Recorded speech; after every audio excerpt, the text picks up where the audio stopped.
Von der Leyenová je na tenkom ľade. Dôvery má čoraz menej. Európska komisia prežila minulotýždňový návrh na vyslovenie nedôvery, ale jej predsedníčka Ursula von der Leyenová nebude mať ustlané na ružiach.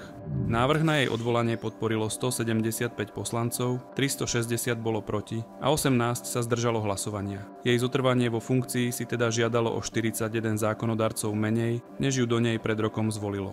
Na hlasovanie neprišlo niekoľko politikov zo skupín Socialisti a demokrati, Obnovme Európu a Zelení.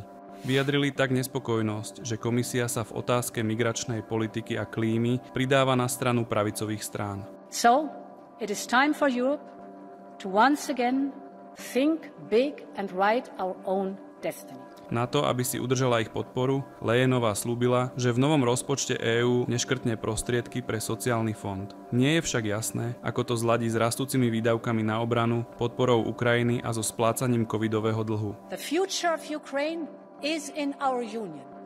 Europoslanec George Pipereu, ktorý predkladal návrh na Leyenovej odvolanie, uviedol, že jej mandát nepovažuje za veľmi stabilný. Prvý pokus mal vraj len otvoriť Pandorinu skrinku.